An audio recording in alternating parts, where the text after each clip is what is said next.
Why was it that on the 15th of May 1967, just before the 6 Days War, and before the West Bank and Gaza fell into Jewish hands, that the Arab leaders at the behest of Jamal Abdel Nasser of Egypt mobilized their armed forces and called once again for the destruction of the State of Israel and the slaughter of its people in extremely clear Arabic language? What occupation was then at issue? Why did the Syrian leader at the time order his soldiers to attack Jewish civilian targets to pave the Arab roads with the skulls of the Jews? For the 19 years that Jordan controlled the West Bank and Egypt the Gaza Strip, the Arab world had the opportunity for establishing the Palestinian state in those territories and chose not to. Where were the leaders of the so-called Palestinian people? Why were these leaders deafeningly silent about the rights of the Palestinian people? In fact, where were the Palestinian people? Why did they not have an intifada against their Arab brothers' occupation? If the conflict is about Palestinian statehood, then why was there no talk whatsoever of a Palestinian state for all those 19 years, during which period these territories were free from Jewish occupation? After the 6 Days War, Israel tried immediately to enter into negotiations with the Arab world about the political future of the West Bank, Gaza, and all other outstanding issues. The usual intransigent response came from the Khartoum Conference of all the Arab states on September 1st, 1967, in the form of the infamous 3 no's: no peace, no negotiation, no recognition. Again and again and again. It was always the Arabs who rejected any and all compromises with the State of Israel short of its destruction and elimination. Let us now look at the unanimously adopted UN Security Council Resolution 242 that was declared on the 22nd November 1967, establishing the principles that were to guide the negotiations for a final and lasting Arab-Israeli peace settlement. This resolution was a tortuously negotiated compromise between competing proposals. Every letter, word and sentence in the resolution were fought over by all the parties concerned because of the immense implications contained in their meaning, until the final version was declared, because it contained several general, all-encompassing terms instead of the specific ones that the contending parties would not have accepted. As usual with our chapters, we do our best to use logic as well as facts to come to our statements and conclusions. All the quotes that I shall make can be substantiated by all of you on the Internet from the United Nations archives. The first and most contentious point addressed by the resolution is the inadmissibility of the acquisition of territory by war. The Arabs and their supporters very conveniently and for obvious reasons read 242 as though it ends here, and hence, as far as they are concerned, the demand that Israel should withdraw from all territories is proven.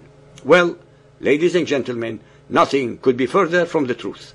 On the contrary, this clause does not do such thing, because the reference clearly applies only to an offensive or aggressive war and not to wars of self-defense. If this were not the case, the resolution would then actually provide an incentive for aggression, because if one country attacks another and the defender repels the attack and acquires territory in the process, then the former interpretation would require the victim, that is the defender, to return the land it took back to the aggressor. Thus, aggressors would have little to lose, since there would be no penalty to pay for their aggression, as they would thus be insured against the main consequences of defeat. Moreover, the resolution calls for the withdrawal of Israeli forces from territories occupied in the recent conflict. And this is linked to the second unambiguous clause calling for the termination of all claims or states of belligerency, and the recognition that every state in the area has the right to live in peace within secure and recognized boundaries, free from threats or acts of force.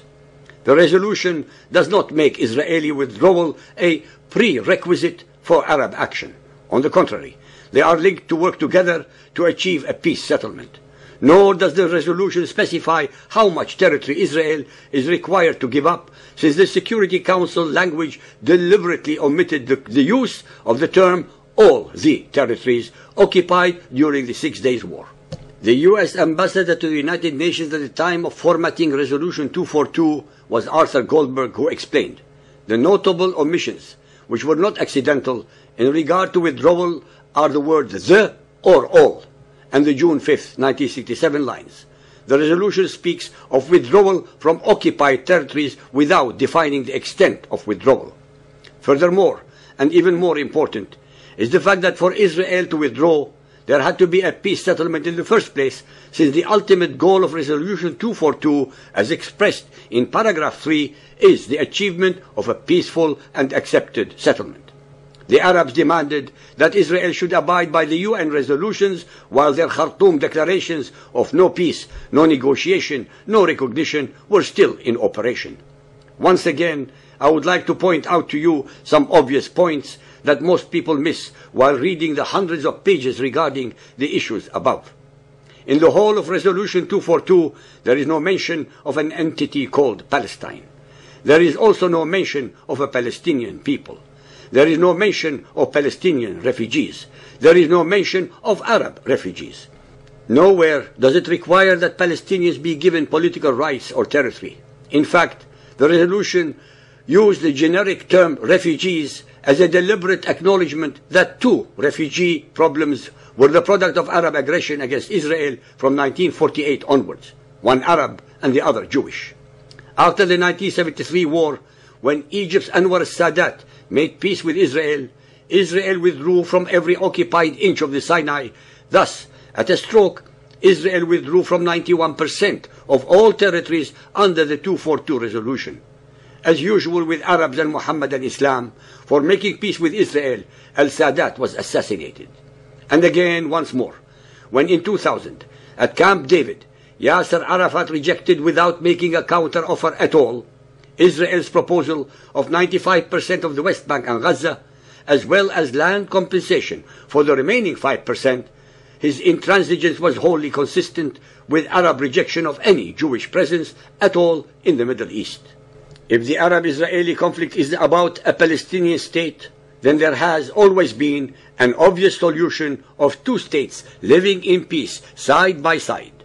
The conflict is in reality more fundamental and therefore all the more intractable, and is actually about Arab rejection of the very presence and existence of a Jewish state and probably any Jews at all in the heart of a Mohammedan Muslim Middle East. By the way, this rejection by the Mohammedan Arabs also includes the inadmissibility of having a Christian majority state such as in Lebanon, or even in the final analysis any Christians in a totally Muslim Middle East. Furthermore, the Charter of Hamas calls for the murder of all Jews worldwide, and rockets from Gaza continue to target Israeli civilians even after Israel's evacuation. Threats of genocide and a second Holocaust, together with the denial of the first, emanate from Iran. And the Arab world is awash with the most rabid and pernicious anti-Semitism. The war directed against the State of Israel is really part and parcel of the global war waged by fundamentalist Mohammedan Islamic tyranny against freedom and democracy. Israel is being made the first scapegoat because of its small size and vulnerability. Hence, all those who believe, with the best of intentions, that they are defending a vulnerable victim, that is, the Palestinians, are actually being complicit in one of the worst injustices in the history of human civilization. They will have sided with the forces of death and destruction, of fear and prejudice. What if the world is siding against the only beacon of freedom and democracy in the Middle East, thereby endangering us all? Because the fate of the Jews is often a sign portending the future. Hitler came after the Jews first, and then he attacked the world. Hijackings were attempted against Israeli airlines, and then to all and any airlines in the world. Suicide bombings began in Jerusalem and then migrated to New York, Bali, Madrid, London, and Nairobi. The Jews and Israel are only the litmus paper used by the fundamentalist Mohammedan Islam as a precursor to world domination and subjugation. After Israel and the Jews come the Christians, Hindus, Buddhists, animists, and all other unbelievers. As we speak today, the Christians in the Mohammedan lands, from Pakistan to Iran, from Chechnya to Kosovo, from Iraq to Lebanon, and from Egypt to Sudan, from the Philippines to Indonesia, are being murdered, exiled, kidnapped, tortured, dispossessed, humiliated, and or eradicated, with not a whimper of objections in the United Nations, the Western media, or Christian clergy. Their silence is deafening.